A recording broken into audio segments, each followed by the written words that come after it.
자, 교재 12페이지예요. 법률행위입니다. 자, 여기서부터는 조금 우리 시험 내용에 더 적합하게 갑니다. 법률행위라는 것은 기본적으로 의사표시를 요소로 해야 된다겠죠.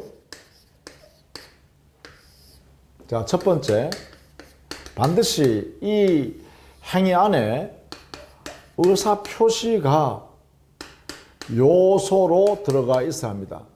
이걸 필수 불가결이라 그러죠. 필수 요소예요. 없으면 안 되는 거죠. 그래서 이 행위 안에 의사표시가 들어가 있어야 합니다. 그리고 두 번째, 이 의사표시 요소는 법률 사실에 해당됩니다. 그러나 이 법률 행위 자체는 법률 요건에 해당된다라고 해야 돼요. 자, 이 법률 행위는 법률 요건입니다. 요건. 법률 사실이라고 하면 틀리는 말이에요. 법률 사실에 해당되는 것은 이게 의사 표시가 법률 사실이다. 이렇게 되는 거죠. 자, 그 다음에 세 번째, 이 법률 행위를 가지고 거래 행위를 자유롭게 할 수 있어요. 그래서 민법이란 것은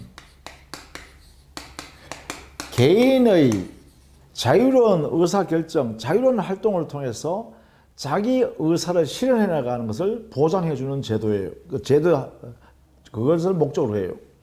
민법의 이념이라고 하죠. 민법이 실현하고자 하는 이념은 사적 자치의 실현입니다. 개인이 자유롭게 정해서 자기 스스로 거래 행위를 완성하고 그에 따른 책임도 자기가 지는 거죠. 이걸 사적 자치라고 그러죠. 이걸 민법이 실현하려고 하는 거예요. 이 사적 자치를 실현하는 수단이 그러면 필요하겠죠. 수단. 이 수단이 바로 법률행위라는 제도예요. 이 법률행위라는 이 원리에서 실현돼요. 더군다나 이 법률행위를 자유를 인정해주면, 법률행위 자유를 인정하면 사적 자치를 실현할 수 있다. 이런 이야기죠. 그 다음에 네 번째, 이 법률행위는 행위하는 당사자, 그죠? 이 행위자 있죠, 행위자. 이 행위 당사자가 원하는 대로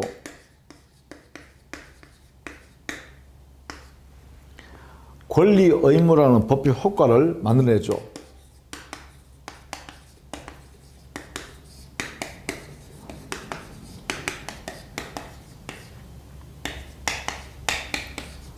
발생하게 합니다.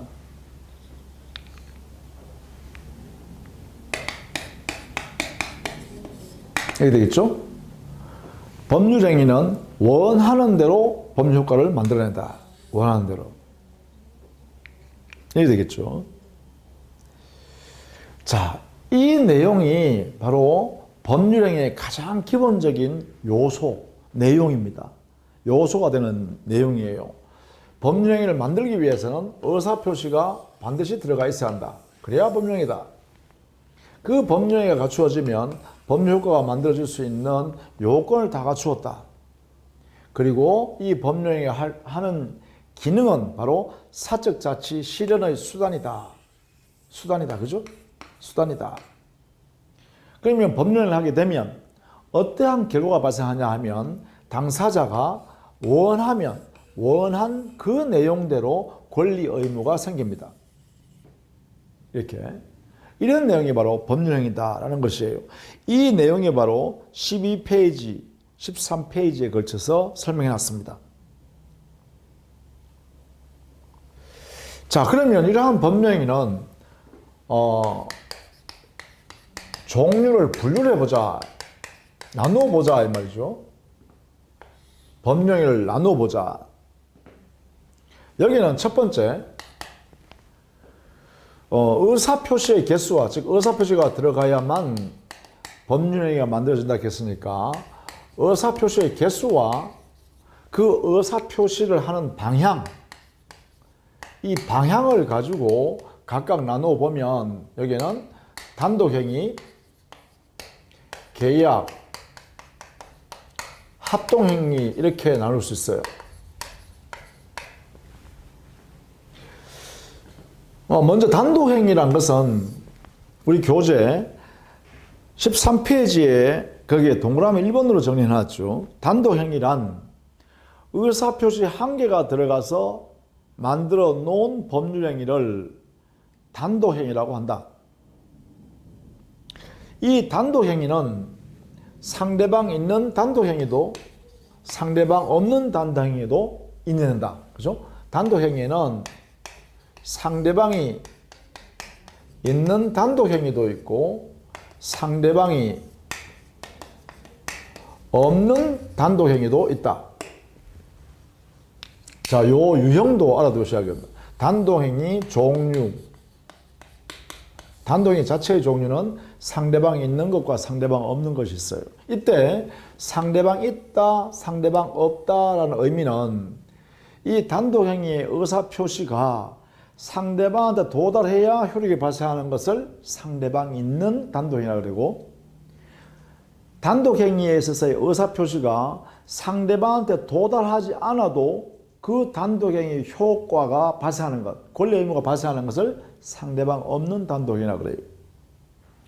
상대방 있다, 상대방 없다라는 것은 상대방의 존부에 따라서 나누는 게 아니고 당의 단독행위를 만드는 의사표시가 상대방한테 도달하여야 효력이 발생한다. 도달하지 않아도 효력이 발생한다. 이것을 가지고 도달 여부를 가지고 상대방 있는, 상대방 없는 이렇게 나눕니다. 상대방 있는 단독행위, 상대방 없는 단독행위 여기에 있는 것은 여러분이 암기를 좀 해 두셔야 됩니다. 여기에 들어가는 것들. 그래야 여러분 시험 보실 때 빨리 골라낼 수가 있어요. 예를 들면 상대방 없는 단독행위에는 유언을 한다든가,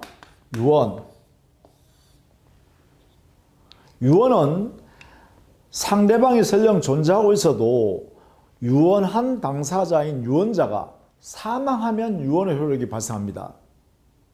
유언의 의사표시가 상대방한테 도달해야 효력이 발생하는 것이 아니라 유언한 자가, 즉 유언자죠. 유언자가 사망하면 유언의 효과가 발생합니다. 그러니까 상대방 없는 단독행위라고 그래요. 또 유증. 유언을 통해서 재산을 특정인에게 주기로 하는 그러한 의사표시예요.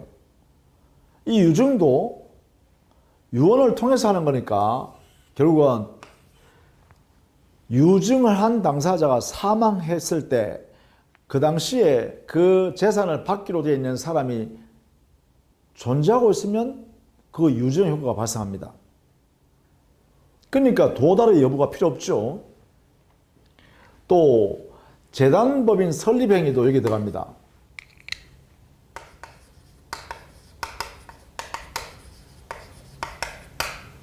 재단법인 설립행위. 재단법인을 설립하는 설립자가 자기 재산을 내놓고 재단법인을 설립하게 되면 이때는요, 상대방, 내가 재단법인을 설립하겠다는 의사표시를 통해서 상대방 도달 여부가 따지지 않는다. 따라서 상대방 없는 단독행위다. 이렇게요. 재단법인 설립행위. 그래서 유언, 유증, 재단법인 설립행위. 그 외에요. 만약에 점유권자가 점유권을 포기하거나 소유권자가 소유권을 포기한 경우 이 포기의 의사표시 한계에서 권리 자체가 소멸하죠. 점유권자가 점유권을 포기했다. 소유권자가 소유권을 포기했다. 이 의사표시 한계에서 소멸해버리죠. 다시 이거는 점유권자나 소유권자가 누구한테 포기한다는 의사표시할 필요가 없죠.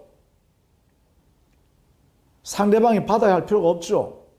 그러니까 이게 점유권자나 소유권자의 포기 행위도 상대방 없는 단독행위가 된다.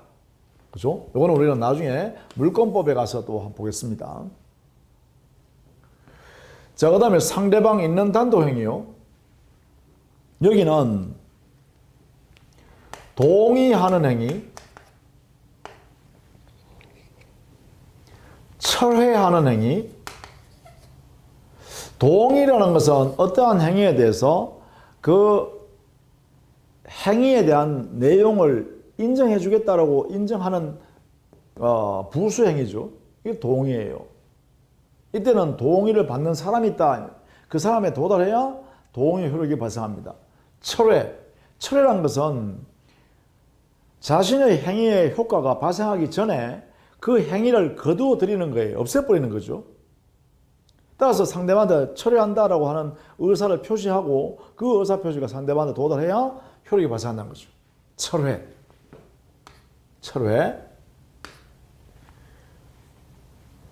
그 다음에 상계행위.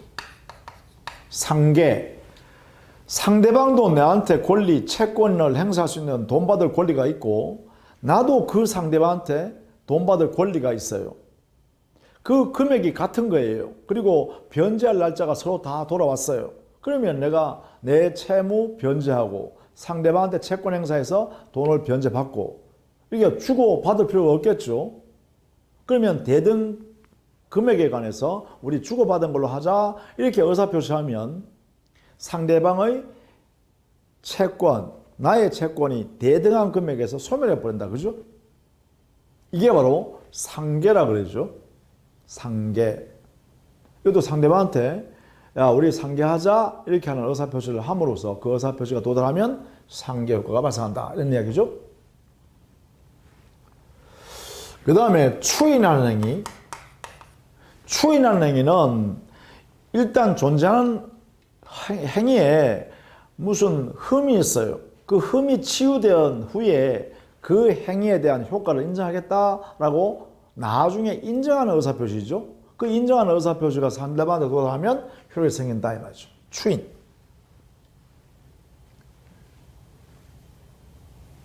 그 다음에 취소권 행사하는 거. 취소.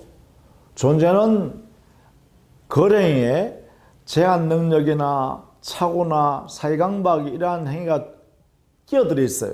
그러면 이때 취소권이라는 권리를 가지고 있는 사람이 상대방한테 이 거래행위를 취소하겠다라고 하면 이 유효한 거래행위가 처음부터 효력이 사라져 버립니다. 이런 걸 우리는 취소라고 그러죠. 그러면 이 취소한다라고 하는 이 의사표시는 상대방한테 도달해야 효력이 생긴다 이거죠. 그 다음 해제.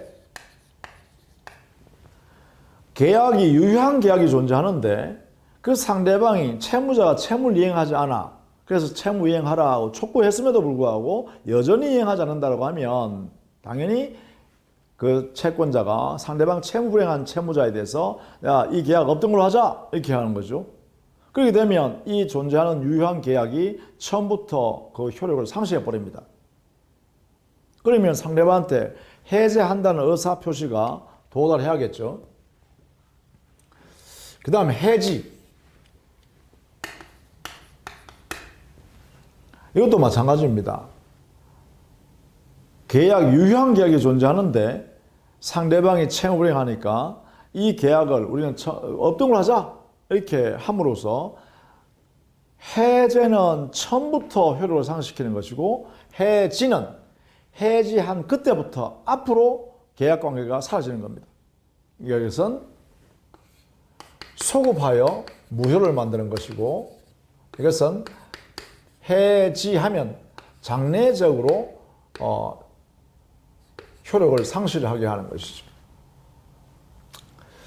그 외에 제한 물건을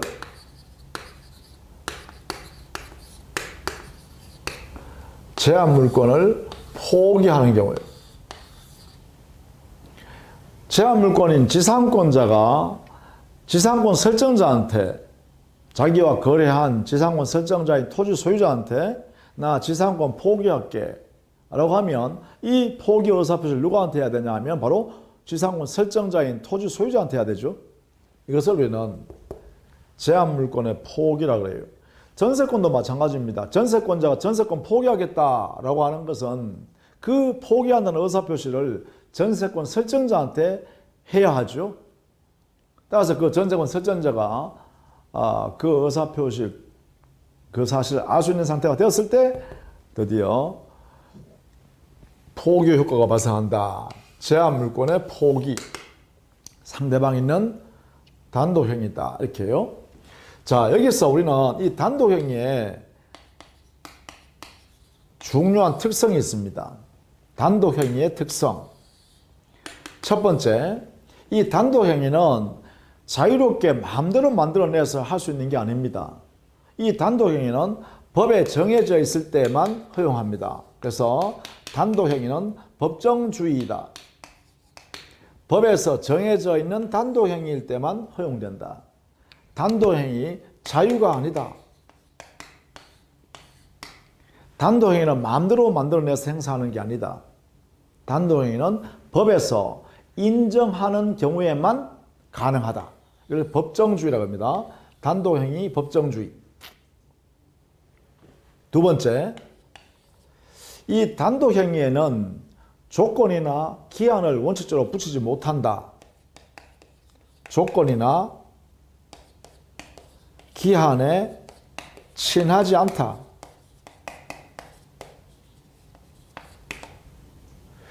단독행위를 하면 일방적으로 의사표시 한 개만 하면 일정한 효과가 만들어져 버리잖아요.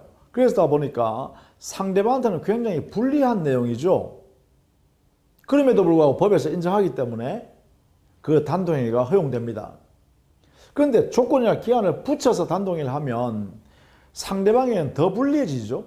그래서 상대방에게 더 불리하게 만드는 내용으로서의 조건, 기한을 붙이면 안 된다는 것입니다. 그래서 원칙적으로 조건, 기한을 단독행위에는 붙이면 안 된다. 이런 이야기죠. 안 된다. 그 다음 세 번째, 단독행위라는 것은 의사표시를 일방적으로 행사하는 거죠. 그런데 우리 민법에 의사표시에 의해서 이루어지는 계약이 있습니다. 이 계약에 여러 가지 법 규정이 있는데 계약 법규는 단독행위에 적용될 수가 없습니다. 단독행위에 적용할 수가 없다. 왜냐하면 기본적으로 계약이란 것은요, 서로 의사표시 두 개 이상이 서로 마주보면서 이렇게 이루어지는 행위를 계약이라 그래요. 그런데 이 단독행위는 의사표시를 일방적으로 하면, 이렇게 의사표시 한 개를 이렇게 하면 바로 만들어지는 행위거든요. 그러면 구조면에서도 다르고 성질 면에서도 다르죠. 그래서 이 계약, 이러한 성질, 이러한 구조를 가지고 있는 계약을 규율하는 법 제도인 법 규정을 전혀 성질이 다르고 구조도 다른 단독행위에다가는 갖다 쓸 수 없다라고 해야겠죠. 그래서 계약법규는 단독행위에 유추 적용할 수 없다. 이렇게 하는 것이 원칙입니다. 적용되지 않는다. 이 세 가지가요, 단독행위의 중요한 특성입니다. 이 내용을 꼭 알아두셔야 됩니다. 단독행위의 특성, 이렇게 정리를 좀 해두시면 좋겠다. 우리 교재도 13페이지 하단에 정리해 뒀죠. 자, 그 다음에 계약이란 것은, 여기 계약, 이 계약이란 것은 금방 했죠. 계약은 다른 말로는 쌍방행위라고도 합니다. 쌍방행위. 이거는 의사표시가 청약이라는 의사표시, 승낙이라는 의사표시 서로 주고받고 함으로써, 이렇게 주고받고 함으로써 이루어지는 법률행위를 계약이라고 합니다. 그래서 우리는 의사표시가 두 개 이상이어야 되죠. 그리고 그 의사표시가 서로 마주보면서 이렇게 주고받죠. 그래서 방향은 대향적이고 교환적이다. 그렇죠? 그래서 서로 뭐예요? 상대방의 이득을 보면 내가 손해보고, 내가 이득을 보면 상대방의 손해를 볼 수밖에 없는 그러한 관계죠. 그래서 대립적인 관계예요. 그래서 이것은 대립적 방향이다. 이런 말을 쓸 수 있겠죠. 계약은. 이렇게.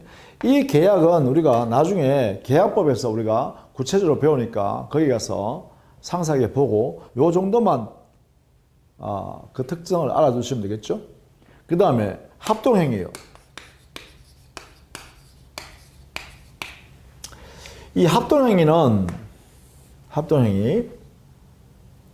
의사표시 여러 개가 같은 목적을 달성하기 위해서 같은 방향으로 모여드는 것입니다. 의사표시 여러 개가 이렇게 모여드는 거예요. 하나의 목적을 달성하기 위해서, 목적을 실현하기 위해서 이렇게 모여들여서 협력하는 거죠. 서로 협력하는 거죠. 서로 협력한다. 그리고 서로 같은 방향이니까 평행적이다. 방향이. 그리고 하나의 목적을 위해서 모여드는 거니까 구심적이다. 이런 표현을 합니다. 이게 합동행위인데 여기 대표적인 예가 어떤 거냐 하면 사단법인 설립행위입니다.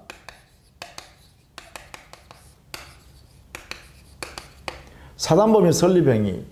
자, 단체를 우리가 이런 목적으로 단체 하나 만들자라고 서로 의사를 타진해서 협력해서 그 목적을 달성하기 위해서 단체를 만드는 행위를 하죠. 이게 바로 이런 내용이죠. 이걸 합동행위라고 합니다.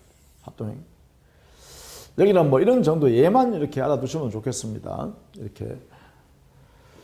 자, 그 중에서 우리는 의사의 개수와 방향에서 제일 중요한 단독행위에 관한 것은 좀 상세하게 여러분이 정리를 꼭 해 두시기 바랍니다. 중요하다. 그 다음에 15페이지 와보시죠. 채권행위와 처분행위가 있습니다. 채권행위란 것은 그 법률행위로부터 채권관계를 만들어내는 거죠. 채권을 만들어내면 반대로 상대방한테는 의무를 부담하게 하는 행위가 되겠죠. 그래서 채권행위는 다른 말로 의무부담행위다 이렇게 할 수도 있죠. 같은 말입니다. 그러면 대표적인 예가 어떤 거냐? 매매 계약을 한다든가 교환 계약을 한다든가 임대차 계약을 한다든가 기타 각종 계약들이 여기 들어갑니다. 채권 계약입니다. 이 채권 계약은 채권 행위는 어떤 거냐? 그래서 이 채권 행위라고 하면 의무 부담을 발생시키는 거니까 의무 이행할 부담을 남긴다. 이행할 거리가 남아있다 이 말입니다. 이 행위로부터 해야 할 일이 남아있다라는 것이에요. 그러다 보니까 이 행위 당시에는 자기한테 어떠한 권리가 존재하지 않아도 이러한 행위를 할 수 있습니다. 이렇게. 이게 채권 행위입니다. 보통 이것을 우리는 이행의 부담 문제가 생긴다.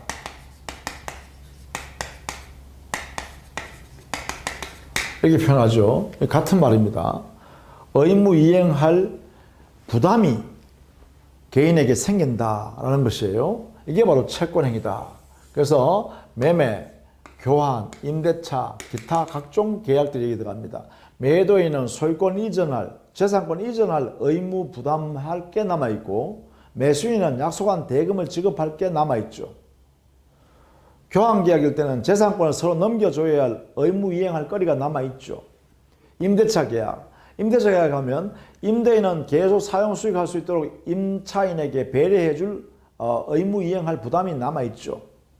임차인은 사용하면서 계속 차임을 지급할 의무 부담이 남아있죠.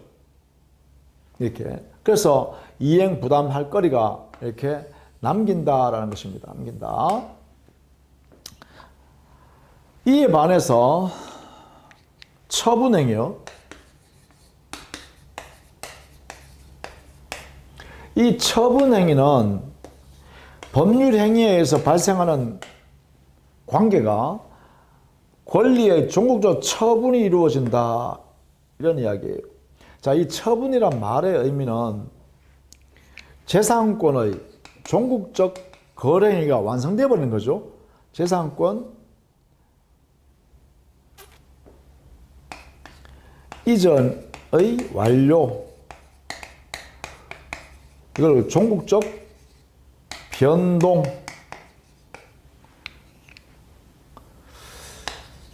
이 말은 뭐냐? 거래 행위를 하면 그 행위 안에 더 이상 할 거리가 없어진다는 거예요. 이 행위로부터 완성되어 버리기 때문에, 종국적으로 움직여 버리기 때문에.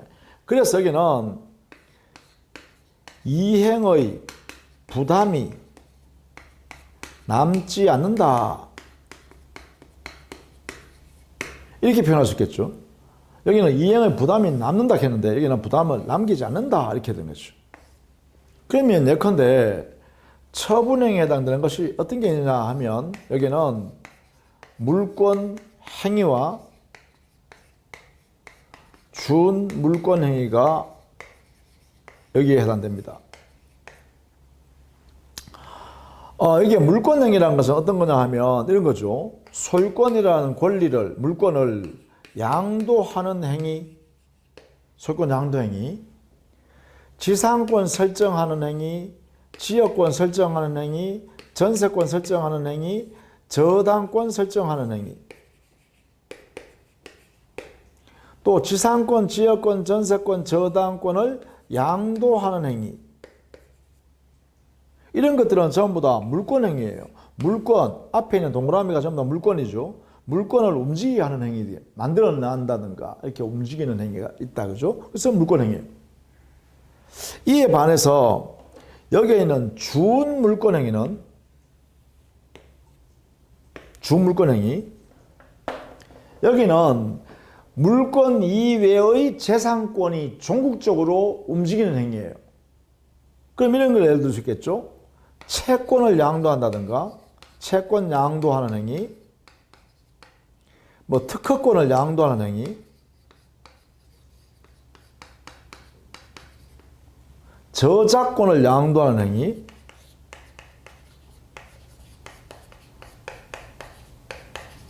등등등등 있겠죠. 뭐 채무 면제 행위도 돼요.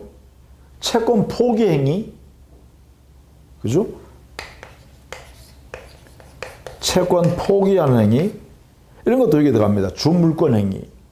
종국적 권리의 변동을 초래하게 하는 재산권 중에서도 물권 이외의 재산권을 종국적으로 움직이게 하는 행위.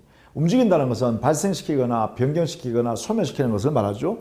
그래서 이런 것들을 말합니다. 그러면 결국은 여기에 처분행위에 예를 드는 거 보니까 마지막에 무엇을 양도하는 행위, 무엇을 처분하는 행위, 뭐 이렇게 돼 있죠. 주로, 그죠? 그래서 이 처분행위의 대표적인 것은 무슨 양도행위라든지 무슨 설정행위라든지 이런 용어가 들어가면 처분행위가 된다, 이런 얘기죠. 종국적 권리가 움직였다, 이렇게요. 자, 이런 내용으로 보시면 되죠. 이때 종국적 권리가 변동이 초래돼야 되기 때문에 처분행위 할 당시에 처분자는 당의 처분의 권리를 보유하여야 처분행위가 유효입니다. 이 말은 만약에 처분권자에게 당의 권리가 없는 경우에 보유하지 않았다고 하면 그때는 이 처분행위는 무효가 되겠죠. 처분하는 사람이 자기에게 처분권도 없이 보유하지 않은 상태에서 처분행위했다면 그때는 무효인 행위가 되어버립니다. 이렇게. 이런 면에서 처분행위 알아두시면 좋겠죠. 그래서 채권행위, 처분행위 이 두 가지 개념도 알아둘 필요가 있다. 자, 그 다음에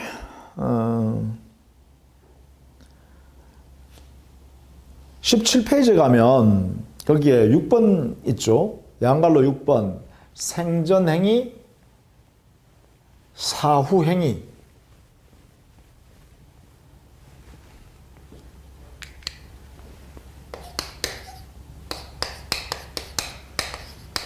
생전행위와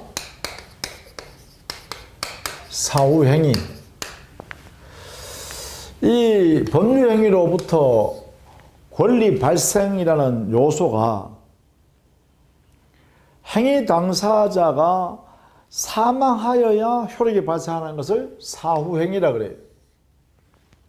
그 외에 행위 당사자가 행위하고 나면 곧바로 효력이 발생하는 것, 사망 여부와 관계없이 효력이 발생하는 것을 생전행위, 일반적인 건 생전행위가 되겠죠. 그러면 사후행위가 어떤 거냐? 사망을 원인으로 하여 당해 법령의 효과가 발생하는 것이기 때문에 이것을 사인행위라고도 합니다. 사인행위. 예컨대 어떤 거냐? 유언이 얘기되겠죠. 유언이나 유증 이런 거죠.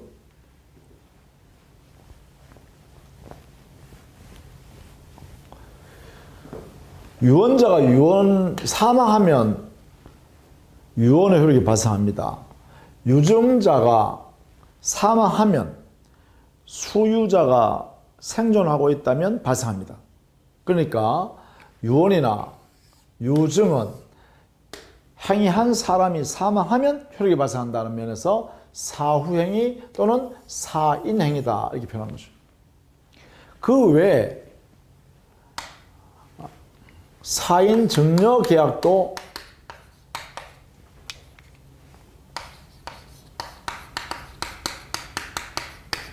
사후행위가 됩니다. 증여자가 사망하면 증여의 효과가 발생합니다. 그래서 사인 증여도 역시 사후행위에 해당되는 것이죠. 다만 이 사인 증여는 그 성격이 계약이죠. 그러나 여기에 유언이나 유증은 상대방 없는 단독행위라고 했죠. 이런 면에서 성질이 다르다 이러겠죠. 사인 증여는 계약의 성질입니다. 증여 계약의 특수한 형태다 이렇게 보시면 되죠. 이것은 증여 계약의 특수 형태다. 그래서 결국은 계약의 한 부분이다. 그러나 여기는 단독행위다. 여기는 그죠? 이렇게 다르다. 구별할 수 있으면 되겠죠. 일반적으로는 생전행위죠. 행위 당사자가 행위하고 나면 사망하지 않아도 당연히 효력이 발생하죠. 일반적으로는 생전행위에 해당된다. 이렇게 보면 되겠습니다. 자, 그 다음에 18페이지 가면 주된 행위와 종된 행위 8번 있죠. 자, 이건 6번이고요. 8번에 양갈로 8번 주된 행위와 종된 행위가 있습니다. 자, 여기서는 관계를 좀 알려두셔야겠는데 주된 행위와 종된 행위는 두 개가 관계를 맺고 있다는 거잖아요. 이렇게 관계를 맺고 있는데 여기에 중요한 내용은 이렇습니다. 주된 행위가 유효인 상태이어야 그래야 이 종된 행위도 유효가 될 수 있습니다. 만약에 주된 행위가 어떤 사유로 인하여 효력을 상실해버렸다. 무효. 그러면 이 종된 행위는 어떤 경우에도 유효가 될 수 없습니다. 다 따라서 무효가 되어야 합니다. 이렇게. 그래서 주된 행위의 운명을 종된 행위에 따라간다. 그래서 따를 종자 쓰죠. 그럼 이렇게 예를 들 수 있죠. 예를 들면 갑과 을 사이에 말이죠. 갑이 을로부터 돈을 5억을 빌렸어요. 채무. 자, 여기는 금전, 소비, 대차. 이 계약에 의해서 빌렸어요. 이렇게. 그럼 이 사람은 5억 채권이 생기죠. 이때 을이 갑의 이 건물에다가 이 소유권이죠. 갑 소유 건물에다가 저당권을 설정하기로 계약했습니다. 저당권 설정 계약. 우리 돈을 빌려 5억을 빌려주되 저당권 이 건물에 설정해주면 내가 돈을 빌려주겠다. 그러니까 갑이 좋다. 저당 설정 계약 합의했습니다. 그래서 을에게 저당권을 이렇게 줬죠.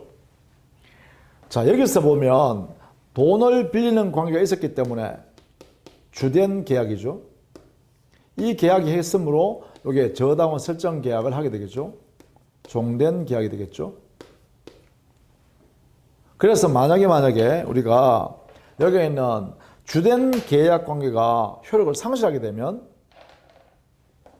이게 금년 소비대차 계약 관계가 이게 효력을 상실하면 무효, 상실하게 되면 당연히 저당권 설정 계약도 무효, 상실됩니다. 이런 관계라는 거죠. 왜? 이게 주된 계약이고 이게 종된 계약 관계이기 때문이다. 이렇게 되겠죠. 그래서 만약 여기서 갑이 채무 전액을 변제했다라고 하면 금전 소비대차 계약 효력을 상실하죠. 이렇게 소비대차 계약이 실효가 되죠. 실효. 효력을 상실한다. 무효가 된다 이 말이죠. 무효. 그렇다면 당연히 어떻게 돼요? 저당권 설정했던 계약도 이것도 당연히 실효되겠죠. 이게 무효가 됐다 이 말이죠. 그러면 이 말은 뭐죠? 바로 저당권도 소멸한다 이렇게 되겠죠.